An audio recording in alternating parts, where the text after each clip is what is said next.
Good morning students. भौतिक विज्ञान की क्लास में आपका फिर से स्वागत है। लास्ट लेक्चर में हमने फ्रोनोपर डिफ्रैक्शन का एक एप्लीकेशन पढ़ा था, जिसमें अपने सर्कुलर अपर्चर के कारण फ्रोनोपर डिफ्रैक्शन का एक्सप्लेनेशन किया था। अब इस नेक्स्ट लेक्चर में हम फ्रोनोपर डिफ्रैक्शन का एक नया और एप्लीकेशन लेते हैं, जिसमें दो लगातार स्लिट हैं। एक स्लिट का आपने पढ़ लिया था। अब की बार दो स्लिट अगर अपन एक साथ मिल रहे हैं और उससे अगर फ्रोनोपर डिफ्रैक्शन देखना चाहें तो अपने पास कैसा इंटेंसिटी डिस्ट्रीब्यूशन पर्दे पर मिलता है वो अपन देखते हैं। तो इसमें देखो क्या है अपने पास, यहाँ पर एक स्लिट तो ये रही डी और एस, एक डी और एस टू, एक स्लिट तो ये है, दूसरी स्लिट है बी और ये एस। ये दो स्लिट है अपने पास एस वन, ठीक है। यानी आपने क्या किया, जो पर्दा था वो पर्दा था उसमें एक स्लिट यहाँ काट दी और दूसरी स्लिट ये कट गई, तो एक स्लिट तो ये हो गई, एक स्लिट ये हो गई। आप दूर से देखोगे तो आपके पास ये पर्दा यूं रहेगा, है ना, और इसमें ये स्लिटें आपको यूं दिखेंगी, ठीक है। कैसे दिखेंगी? इस प्रकार से। यानी आपके पास ये पर्दा था, इसमें एक स्लिट यहाँ कटी है, एक यहाँ कटी है, तो आपका वो पर्दा यूं दिखेगा आपको, है ना, ये, ठीक है। तो ये स्लिट होगी एक तो, ठीक है। तो एक स्लिट तो ये रही और एक स्लिट ये रही, दो स्लिटें अपने पास हैं, ठीक है। प्रत्येक स्लिट की जो मोटाई है वो कितनी है, ई है, चौड़ाई प्रत्येक स्लिट की ई चौड़ाई है, और बीच की जो दूरी है दोनों स्लिटों के बीच अपारदर्शी भाग की चौड़ाई है वो बी अपन ने ली है, ठीक है। ये वाली सिचुएशन अपने पास है, ठीक है। ये दो अपने स्लिट ले ली। अब हम कह रहे हैं कि इन दो स्लिटों के बीच वाले जो पॉइंट है, दोनों स्लिटें जो अपन ने ली हैं, इन दोनों स्लिटों की ये जो बीच वाले पॉइंट है, ये बीच वाले पॉइंट, इन बीच वाले पॉइंट को अपन दो बिंदुवत स्रोत मान लेते हैं, एक को S2 मान लेते हैं, एक को S1 मान लेते हैं, ठीक है। तो अब इस स्थिति में हम ये कह सकते हैं कि इधर से जो आपतित तरंगाग्र है, ठीक है, W और ये F आपके पास, W डैश जो भी आपके पास WF यहाँ लिख रखा है, तो अपन कह रहे हैं कि ये जो आपतित तरंगाग्र है, इससे तरंगिकाएं इस स्लिट से गुजरने के बाद विवर्तित होंगी और इससे भी क्या होंगी, विवर्तित होंगी, ठीक है। दोनों स्लिटों से तरंगिकाएं विवर्तित होंगी, यानी हाइगेन के तरंगिका सिद्धांत के अनुसार इन स्लिटों का प्रत्येक बिंदु द्वितीयक तरंगिकाओं के स्रोत की भांति व्यवहार करेगा, ठीक है। और वो जो तरंगिकाएं वो यहाँ से विवर्तित होंगी। अब चूंकि स्लिट दो है, समझ गए बात आप, तो स्लिट दो है तो इसमें दो घटनाएं एक साथ प्रेक्षित होंगी आपको। कैसे प्रेक्षित होंगी? पहली घटना तो क्या होगी कि हर एक स्लिट से विवर्तित तरंगिका आपको मिलेगी, और यहाँ देखो हमने उसको किसी कोण पर दिखा रखा है, S2 से एक तो ये आ रही प्रकाश किरण और S1 से ये आ रही, हमने ये जो किरण पुंज मिलेगा उसको हमने सिंपल एक किरण से दिखा दिया है, समझ गए, किसी एंगल थीटा पर, यहाँ से थीटा एंगल पर। तो हम कह रहे हैं एक तो इस स्लिट से मिल रही विवर्तित तरंगिकाएं और दूसरी किससे मिल रही, इस स्लिट से विवर्तित तरंगिकाएं मिल रही हैं। अब यहां तक का काम तो विवर्तन का हो गया। अब इसके बाद क्या होता है, ये जो बीच का रीजन होता है स्लिट के और इस पर्दे के बीच का रीजन है, इस रीजन में ये तरंगिकाएं और ये तरंगिकाएं दोनों विवर्तित तरंगिकाएं क्या होते हैं, दोनों प्रकार की विवर्तित तरंगिकाएं क्या होंगी, यहाँ अध्यारोपित होंगी, एक दूसरे पे क्या होंगी, अध्यारोपित होंगे, और उस अध्यारोपण के फलस्वरूप आपको क्या मिलेगा, यहाँ तीव्रता वितरण मिलेगा, कहां पर, पर्दे पर, पर्दे पर आपको तीव्रता वितरण मिलेगा, ठीक है। तो अब यहाँ एक मेन बात आपको ध्यान रखनी थी, वो क्या थी, वो ये थी कि यहाँ जो विवर्तन प्रतिरोध आपको मिलेगा डबल स्लिट के कारण, टू पैरेलल स्लिट के कारण, उसमें दो चीजें कंबाइंड होंगी। पहली कौन सी, एकल जो रेखा छिद्र था उसका विवर्तन, समझ गए, एकल रेखा छिद्र के कारण तो विवर्तन, क्योंकि इससे भी विवर्तन होगा, इस रेखा छिद्र से इससे भी विवर्तन होगा, तो यहाँ तो विवर्तन की घटना हो गई। फिर दूसरा क्या होगा, दो रेखा छिद्र जो हैं उनसे व्यतिकरण, उनसे क्या होगा, व्यतिकरण, क्योंकि एक रेखा छिद्र ये हो गया और एक ये हो गया, दोनों से जो तरंगिकाएं हैं वो फिर क्या होंगी, एक दूसरे के साथ अध्यारोपित होकर व्यतिकरण प्रतिरूप देंगी। तो इन दोनों का जो कंबाइंड इफेक्ट है ना, एकल रेखा छिद्रों से विवर्तित तरंगिकाओं के अध्यारोपण के फलस्वरूप जो हमें वितरण मिलता है तीव्रता का, वो इस पर्दे पर मिलता है, समझ गए, इसमें थोड़ा सा इतना डिफरेंस है, ठीक है। और अब अपन क्या करते हैं, सपोज यहाँ की बात करें तो हमारे पास स्थिति क्या रहेगी, ये जो पहला रेखा छिद्र है इससे जो विवर्तित तरंगिकाएं सीधी जाएंगी बिना विचलित हुए, इससे जो तरंगिकाएं सीधी जाएंगी वो यहाँ लेंस लगा देंगे, लेंस से में से गुजरने के पश्चात पर्दे पर बीच वाले पॉइंट पर अध्यारोपित होंगी, और वो बिंदु आपको क्या मिलेगा, चमकीला मिलेगा, ब्राइट मिलेगा, ठीक है। अब हम बात कर रहे हैं यहाँ से इन तरंगिकाओं के किसी कोण पर अगर जा रही हैं, सपोज इस सीधी वाली रेखा से या थीटा कोण पर अगर कोई तरंगिकाएं जा रही हैं, तो इन थीटा कोण पर जाने वाली तरंगिकाओं का अध्यारोपण हम इन लेंस की सहायता से पर्दे पर कराते हैं, वो अपन देखते हैं। तो हमने क्या पढ़ा था कि एकल रेखा छिद्र जो था, उस एकल रेखा छिद्र से जो तरंगिकाएं विवर्तित हो रही थी उनके लिए हमने कहा था कि जो आयाम था तरंगिकाओं का वो कितना था, ए नोट बराबर कितना था, ए थीटा बराबर अपने यहाँ ले रखा है A naught sine alpha upon alpha, इतना आयाम था। और वहाँ अल्फा क्या था, pi E sine theta upon lambda, ये अपने पास आ चुका था। ठीक है, अब अपन कह रहे हैं कि यहाँ वाली स्थिति में हम क्या कर सकते हैं, यहाँ वाली स्थिति में हमारे पास ये जो स्लिट है इसका भी ए थीटा होगा तरंगिकाओं का आयाम, और इस स्लिट से आने वाली तरंगिकाओं का आयाम भी कितना होगा, ए थीटा। तो दो आयाम हो गए अपने पास, है ना। और अपन कह रहे हैं कि इनका जब परिणामी ज्ञात करना है आर, तो हमारे पास क्या होगा वो देखो हम क्या करते हैं, परिणामी आयाम क्या ज्ञात करते हैं, ये वाला आर बराबर पहले का square A one square plus A two square plus two A one A two cos, और बीच का कोण उन दोनों के बीच का कलांतर, ये कॉस और कलांतर, ये 2 pi E plus B sine theta आपको दिख रहा है ना, 2 pi E plus B sine theta, ये कलांतर होगा। ये कलांतर कैसे निकलेगा अपने पास, हमने क्या किया, ये वाली जो तरंगिका S2 से आ रही है, पहले स्लिट से जो तरंगिकाएं आ रही हैं उन पर दूसरी स्लिट से जो तरंगिकाएं उनसे अपने लंब डाला, ये दोनों S1 और S2 के बीच की दूरी हमारे पास कितनी आई, ई प्लस बी, और ये कोण भी कितना आ गया, थीटा। तो ये कोण, जब ये कोण थीटा आ गया, थीटा, तो ये वाली वैल्यू कितनी होगी, ये ई प्लस बी है, तो E plus B cos theta, समझ गए बात आप। तो ये वाली जो वैल्यू है यहाँ, तो इसका अपन यहाँ लेंगे तो कॉस थीटा, और ये क्या आ जाएगा, साइन थीटा आ जाएगा, समझ गए। तो अपने पास ये कितना हुआ, E plus B sine theta, ये वाली वैल्यू, ये पथांतर E plus B sine theta हो गया, कॉस थीटा तो ये होगा, साइन थीटा इधर वाली, पथांतर अगर E plus B sine theta है तो कलांतर कितना होगा, 2 pi E plus B sine theta, कलांतर कितना होगा, 2 pi E plus B sine theta, समझ गए। तो ये अपने पास कलांतर आ गया, तो हमने क्या किया, वो फॉर्मूला अप्लाई किया। परिणामी जब ज्ञात करना होता है आपको दो सदिशों का परिमाण उनका देखना होता है, तो क्या करते हैं अपन, पहले का स्क्वायर प्लस दूसरे का स्क्वायर प्लस पहला इंटू दूसरा गुणा 2 और कॉस थीटा, ये अपने पास आ गया। तो कितना हो गया, A theta square two A one A two, यानी ए थीटा कॉस, ये कौन आ गया, समझ गए। इसको अपन ने क्या मान लिया, बीटा मान लिया, किसको, pi E plus B sine theta अपन लेमडा को बीटा मान लिया। तो ये कितना हो गया, टोटल 2 पाई है, तो 2 बीटा हो गया अपने पास, कितना हो गया, 2 बीटा। अपन अब देखो क्या होता है, अब देखो क्या स्थिति होगी, यहां अपने पास क्या होगा, ये 2 बीटा हो गया, कहां पर, इस जगह पर ये 2 बीटा हो गया। हमने क्या किया, ए थीटा स्क्वायर कॉमन लिया सब में से, 2 अपने पास आ गया, 2 यहाँ से आ गया, 2 ये, A theta square common 1 plus cos 2 beta, तो ये कितना हो जाएगा, 2 कोस स्क्वायर बीटा माइनस 1, वो माइनस 1 इस 1 को कैंसिल कर देगा, कितना बचा, कोस बीटा, तो 2 ए थीटा कोस बीटा, ये बचा अपने पास। तो अपने पास अब आयाम कितना हो गया, आयाम हो गया अपने पास आर बराबर 2 ए थीटा कॉस बीटा। अब देखो ये ए थीटा वाली जो टर्म है, ये ए थीटा वाली टर्म तो किससे आई थी, ये तो एक सिंगल स्लिट से जो विवर्तित तरंगिकाएं उनका आयाम है थीटा, यानी ये तो विवर्तन का है भाग, समझ गए। और यहाँ ये कोस किससे आया है, कोस आया है इन दोनों के अध्यारोपण से, यानी ये जो टर्म आई है कोस, ये किसके कारण आई है, अध्यारोपण के कारण। तो इसका मतलब ये हुआ कि यहाँ व्यतिकरण वाली टर्म है ये वाली, तो कोस बीटा वाला जो पार्ट है वो कौन सा पार्ट है, व्यतिकरण वाला पार्ट है। तो अपने पास परिणामी आयाम कितना आ गया, परिणामी आयाम आ गया 2 ए थीटा कॉस बीटा, यानी 2 A naught sine alpha upon alpha cos beta. तीव्रता हम जानते हैं कि आई बराबर I naught sine square alpha upon alpha square cos square beta. I naught का मान आपको पता है 4 ए नॉट स्क्वायर, ठीक है। ये अपने पास इंटेंसिटी आ गई पर्दे पर, इस इंटेंसिटी फॉर्मूले के अनुसार आपको वितरण प्राप्त होगा।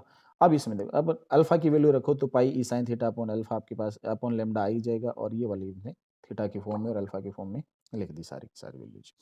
अब हम यहाँ से एक्सप्लेनेशन करेंगे, इसका क्या एक्सप्लेनेशन करेंगे कि ये जो इंटेंसिटी अपन को मिली है पर्दे पर, हमें कैसे कैसे कहाँ कहाँ उच्चिष्ट मिलेगा, कहाँ कहाँ निम्निष्ट मिलेगा, वो ध्यान देने लायक बात है। तो हम ये कह रहे हैं कि हमारे पास इस तीव्रता में दो घटक है ना, तीव्रता में दो पद है, एक तो कौन सा है, कोस स्क्वायर बीटा का, और दूसरा कौन सा है, ये वाला I naught sine square alpha upon alpha square, एक ये वाला है। तो ये जो पार्ट है ये तो एकल रेखा छिद्र से विवर्तन का है, तो इस पार्ट से तो विवर्तन का जो प्रारूप है वो आपको मिलेगा, समझ गए। दूसरा वाला जो पार्ट है वो अध्यारोपण देगा, यानी वो व्यतिकरण वाला जो प्रभाव है उसको वो रिप्रेजेंट करेगा। तो कहने का मतलब हमें पर्दे पर वास्तव में मिलेगा क्या, डबल स्लिट के कारण यहाँ डिफ्रैक्शन होगा, तो डबल स्लिट के कारण डिफ्रैक्शन होगा तो हमें मिलेगा विवर्तित तरंगिकाओं का अध्यारोपित प्रारूप, समझ गए, यानी विवर्तित तरंगिकाओं का व्यतिकरण प्रारूप मिलेगा, समझ गए बात। अब ये वाली स्थिति रहेगी। अब इसमें अपन देखते हैं दोनों का अलग अलग पार्ट क्या योगदान करता है, यानी जैसे विवर्तन वाला घटक है sign square alpha upon alpha square, इसके अपन एक सेपरेटली देखें कि ये विवर्तन अगर सेपरेटली होता है तो क्या क्या प्रभाव वहां पड़ता है। तो पहली स्थिति में हम कह रहे हैं कि अगर अपन को इंटेंसिटी क्या चाहिए, मैक्सिमम चाहिए, तो ये वाली जो वैल्यू है अल्फा, अल्फा अगर टेंस टू जीरो है, अल्फा टेंस टू जीरो है, तो limit alpha tends to zero, limit alpha tends to zero sine alpha upon alpha ये कितना होता है, 1 होता है। लिमिट आपने डिफरेंशियल में पढ़ा आपने, तो ये वाला फॉर्मूला आपको ध्यान होगा। तो इसका मतलब अल्फा टेंस टू जीरो है, तो अल्फा टेंस टू जीरो होते ही अपने पास क्या होगा, sign square alpha upon alpha square कितना हो जाएगा, 1 हो जाएगा। समझ गए। 1 होते ही अपने पास इंटेंसिटी कितनी आ जाएगी, अल्फा अगर अपने पास जीरो है, इसका मतलब कोस बीटा भी जीरो, क्योंकि बीटा में भी कितना रहेगा, पाई या थीटा आएगा, तो थीटा अल्फा जीरो तो थीटा जीरो, थीटा जीरो तो बीटा जीरो, बीटा जीरो तो कोस वाले टर्म की वैल्यू कितनी होगी, जीरो, तो कोस का मान कितना होगा, 1। कोस बीटा का मान जीरो, तो कोस का मान कोस स्क्वायर बीटा का मान कितना हो गया, 1। इसका मतलब यहाँ sign square alpha upon alpha square already 1 हो चुका, तो कितना बचा अपने पास, आई का मान, आई बराबर आई नोट बचा। तो अपने पास इंटेंसिटी कितनी मिलेगी, आई बराबर आई नोट मिलेगी। इसका मतलब सेंट्रल जो मैक्सिमा होता है, विवर्तन उच्चिष्ट जो होता है, मुख्य विवर्तन उच्चिष्ट, उसकी इंटेंसिटी कितनी मिलेगी, आई बराबर आई नोट मिलेगी। अब अपन कह रहे हैं कि उच्चिष्ट जब बन गया है ना, उच्चिष्ट जब बनता है इस तरह से, तो उच्चिष्ट सेंट्रल बनता है, उसके दोनों तरफ क्या मिलते हैं आपको, मिनिमा भी मिलते हैं। ठीक है, तो ये मिनिमा भी आपको मिलेंगे, कहाँ मिलेंगे, इसके लिए अपन क्या करें, मिनिमा का मतलब इंटेंसिटी जीरो। ठीक है, इसका मतलब इंटेंसिटी जीरो का मतलब आई बराबर जीरो, तो आई बराबर जीरो के लिए अपन क्या करेंगे, ये ऊपर वाला जो अपने पास फॉर्मूला है उसमें ध्यान देना कि अल्फा की वैल्यू अगर अपन प्लस माइनस एम पाई कर दें, एम का मान जीरो नहीं होना चाहिए, एम का मान कितना नहीं होना चाहिए, नॉट इक्वल टू जीरो, क्योंकि जीरो होते ही अल्फा जीरो, और अल्फा जीरो को मुख्य उच्चिष्ट मिलेगा। ठीक है, हम चाहते हैं कि अल्फा का मान कितना हो, एम पाई हो, एम पाई होते ही sine alpha upon alpha, M pi की वैल्यू अल्फा एम पाई कितना होगा, sine pi, sine 2 pi, sine 3 pi, sine 4 pi, zero देगा, है ना। तो alpha naught equal to zero होना चाहिए, जबकि एम पाई हो सकता है। एम पाई होते ही अपने पास क्या जाएगा, ये ई साइन थीटा कितना, अल्फा की वैल्यू कितनी है, देखो अल्फा की वैल्यू आपके पास, अल्फा की वैल्यू ये रही पाई E sine theta upon lambda, ये कितना होना चाहिए, एम पाई होना चाहिए। तो ये एम पाई होते ही अपने पास कंडीशन क्या आ गई, ई साइन थीटा बराबर प्लस माइनस एम पाई। जहाँ ये शर्त संतुष्ट होगी, वहाँ वहाँ एम की उन उन वैल्यूज के लिए हमें क्या मिलेंगे, निम्निष्ट मिलेंगे, मुख्य निम्निष्ट। समझ गए। अब अपन देखते हैं द्वितीयक उच्चिष्ट, जो अपन ने एकल रेखा छिद्र में देखे थे द्वितीयक उच्चिष्ट, उनके लिए अपन ने क्या किया था, उनके लिए हमने कहा था कि D I upon D alpha कितना होना चाहिए, should be equal to zero. अगर अपन ने ऐसा किया है तो उन वैल्यूज अल्फा के उन वैल्यूज पर हमें फिर से मैक्सिमम मिलेंगे सेकेंडरी, और उनके लिए हमारे पास इक्वेशन आया था टेन अल्फा बराबर अल्फा, यानी उस स्थिति में शर्त कितनी आई थी कि अल्फा का मान कितना आना चाहिए, 2m+1 लेमडा बाई 2, इतना आना चाहिए था अल्फा का मान, ये अपन ने देख लिया था। ठीक है, वो अपने पास यहाँ आ गया, ये अपने पास आएगा ई साइन थीटा बराबर +-2m+1 लेमडा बाई 2, ये अपने पास आ गया। ठीक है, इससे अपने पास शर्त संतुष्ट हो जाती है। तो अल्फा की वैल्यू 2m+1 पाई बाई 2 था, सॉरी लेमडा बाई 2 नहीं, अल्फा का मान कितना आया था अपने पास वहां पर, 2m+1 पाई बाई 2। ये अगर अपन लिखेंगे ई साइन थीटा अपॉन लेमडा की तुल्य, पाई E sine theta upon lambda की तुल्य, तो पाई से पाई कैंसिल, ई साइन थीटा बराबर इतना आ जाएगा। और अपने पास इंटेंसिटी का फॉर्मूला भी वहां आया था, आपने देखा था, आई बराबर 4i0 2m+1 square upon pi square. यहाँ आपने देखा था कि जो मैक्सिमा आए थे, मिनिमम जो सॉरी प्रिंसिपल मैक्सिमा था, उसके बाद जो दूसरा मैक्सिमा था, उसकी इंटेंसिटी इससे काफी कम थी, 1/22 के आसपास थी, देखा था आपने ऐसा। ये सेम वितरण वही रहता है, व्यतिकरण का जो विवर्तन का जो वितरण रहता है, वो सारा का सारा वही रहता है। तो इन स्थितियों में हमें क्या मिलेगा, इस व्यतिकरण प्रतिरूप में क्या मिलेगा, एक मुख्य उच्चिष्ट मिलेगा, है ना, और उच्चिष्ट के अलावा बाकी निम्निष्ट मिलेंगे अपने दोनों तरफ। ठीक है, ये विवर्तन प्रतिरूप मिलेगा जो एकल रेखा छिद्र का, सेम वैसा ही। अब इसमें थोड़ा सा चेंजेज किसके कारण आएगा, चेंज किसके कारण आएगा, चेंज आएगा अपने पास ये जो ये कॉस स्क्वायर बीटा वाला जो घटक है ना, इसके कारण चेंज आएगा। एक और स्क्वायर बीटा वाला घटक क्या देता है, वो जो विवर्तन होते हैं दोनों रेखा छिद्रों से, उन तरंगिकाओं को अध्यारोपित कराता है। तो अपन कह रहे हैं कि अब बीटा वाली टर्म में देखें कि विवर्तन जहां मिल रहा था उसके साथ साथ व्यतिकरण भी मिल रहा है, तो उसका क्या प्रभाव रहता है व्यतिकरण का। तो व्यतिकरण वाले भाग में हम कह रहे हैं कि अगर कोस स्क्वायर बीटा 1 हो जाए, कोस स्क्वायर बीटा क्या रहे, 1 हो जाए, इस फॉर्मूले में देखो, अगर कोस स्क्वायर बीटा 1 है, इसका मतलब ये अपना मैक्सिमम दे रहा है, तो इसका मतलब इस कंडीशन में तीव्रता क्या मिलनी चाहिए, मैक्सिमम। इसका मतलब इस स्थिति में अपने पास व्यतिकरण जो मिल रहा है वो क्या मिलना चाहिए, उच्चिष्ट मिलना चाहिए। तो यहाँ व्यतिकरण उच्चिष्ट मिलेगा अपन को। व्यतिकरण उच्चिष्ट के लिए क्या होना चाहिए, कोस स्क्वायर बीटा का मान मैक्सिमम होना चाहिए, जो कि 1। इस स्थिति में बीटा क्या आ गया अपने पास, प्लस माइनस एन पाई आ गया। ठीक है, तो एन का मान 0 1 2 3 4 5 हो सकता है। हालांकि एन बराबर 0 लेते बीटा 0, बीटा 0 लेते थीटा बराबर 0, थीटा 0 यानी अल्फा 0। इसका मतलब वहां उच्चिष्ट ही मिलेगा। तो वो सेम वही उच्चिष्ट मिलेगा जो आपको पहले मिल रहा था, केंद्रीय उच्चिष्ट, वो आपको मिल रहा था। ठीक है, अब अपने पास ये शर्त क्या है, इससे उच्चिष्टों की शर्त क्या है कि बीटा बराबर अपन जानते हैं इतना है, तो ये प्लस माइनस एन पाई कर दो, आपके पास उच्चिष्टों की कंडीशंस आ जाएंगी। एन का मान जैसे जैसे आप रखते जाओगे और वैसे वैसे आपके पास व्यतिकरण उच्चिष्ट मिलते जाएंगे। ठीक है, पहला व्यतिकरण उच्चिष्ट मिल गया, फिर दूसरा मिल गया, फिर तीसरा मिल गया। अब आप एक चीज और देख रहे हो, ये जो व्यतिकरण उच्चिष्ट मिल रहे हैं इनके बीच में निम्निष्ट भी तो मिल रहे हैं। निम्निष्ट का मतलब कॉस स्क्वायर बीटा का मान 0 होना चाहिए। तो कॉस स्क्वायर बीटा जैसे 0 करते हो आप, कॉस स्क्वायर बीटा आपने 0 किया, 0 करते आपके पास कंडीशन आ गई कि बीटा की वैल्यूज क्या क्या होनी चाहिए, पाई/2 की विषम गुणज होनी चाहिए। ये कंडीशन आपको क्या देगी, व्यतिकरण निम्निष्ट देगी। समझ गए। अब यही प्रारूप हम यहाँ दिखा सकते हैं दोनों का एक साथ। क्या दिखा सकते हैं, ये आपके पास विवर्तन का प्रारूप था और विवर्तन का प्रभाव ऐसा रहेगा। फिर व्यतिकरण वाला जो पार्ट था उसका प्रारूप ऐसा था, व्यतिकरण का प्रभाव ये रहेगा। अगर इन दोनों को मर्ज करते हैं, यानी दोनों का एक साथ तीव्रता वितरण अपन देखते हैं, तो हमें ये विवर्तन प्रतिरूप प्राप्त होता है पर्दे पर। समझ गए। तो इसका मतलब क्या हुआ कि यहाँ जैसे उच्चिष्ट के साथ उच्चिष्ट जहां मिलेगा वहां आपको उच्चिष्ट मिल जाएगा। हो सकता है कि एक का निम्निष्ट की ओर जा रहा है कर्व, उस टाइम दूसरा उच्चिष्ट मिल रहा है, तो इससे थोड़ा कम मिलेगा मान। हो सकता है कि कई बार इसका निम्निष्ट मिले, इसका भी निम्निष्ट मिल जाए, तो भी आपको निम्निष्ट मिल जाता है। लेकिन एक चीज का ध्यान रखना है, किसका, कि जब विवर्तन का निम्निष्ट जहां मिल रहा है और वहां अगर व्यतिकरण का उच्चिष्ट आपको मिले, इन दो चीजें एक साथ हो, कौन कौन सी, विवर्तन का तो उच्चिष्ट हो, सॉरी विवर्तन का तो निम्निष्ट हो और व्यतिकरण का उच्चिष्ट हो, तो ऐसी स्थिति में आपको ध्यान रखना प्रभावी होगा विवर्तन, और वहां क्या मिलेगा, निम्निष्ट मिलेगा आपको। ये तय रखना आप। यानी कहने का मतलब क्या, दोबारा से सुनना आप इस बात को ध्यान से, कि जहां विवर्तन का निम्निष्ट मिला और वहां ही अगर उसी पॉइंट पर आपको व्यतिकरण का उच्चिष्ट मिला, इसका मतलब विवर्तन का निम्निष्ट और व्यतिकरण का उच्चिष्ट एक साथ प्राप्त हो रहे हैं आपको। तो वहां मिलना क्या चाहिए फिर पर्दे पर, पर्दे पर उस स्थिति में निम्निष्ट मिलेगा, यानी व्यतिकरण उच्चिष्ट लुप्त हो जाएगा। व्यतिकरण उच्चिष्ट क्या हो जाएगा, लुप्त हो जाएगा। और जहां जहां ऐसी चीजें मिलती जाएंगी आपको आगे तक, वो विवर्तन निम्निष्ट लुप्त होते जाएंगे, तो उनको विवर्तन की लुप्त श्रेणियां कहा जाता है। क्या कहा जाता है, विवर्तन की लुप्त श्रेणियां कहा जाता है। जैसे आपने यही देख लिया, मान लो आपने कहा कि विवर्तन निम्निष्ट का फॉर्मूला अपने पास क्या था, ई साइन थीटा बराबर एम लेमडा। एम के मान भी 1 2 3 4 5 6 थे। और व्यतिकरण उच्चिष्ट का फॉर्मूला क्या था आपके पास, E plus B sine theta बराबर प्लस माइनस एन लेमडा। ये अभी ऊपर आई थी कंडीशंस दोनों। अगर दोनों एक साथ मिले, दोनों क्या मिले, एक साथ मिले, तो इस कंडीशन में दोनों चीजें एक साथ संतुष्ट होनी चाहिए। एक साथ संतुष्ट होंगी तो दोनों का भाग लगाओ, E upon E plus B, यानी E plus B upon E बराबर एन अपॉन एम आ गया। समझ गए।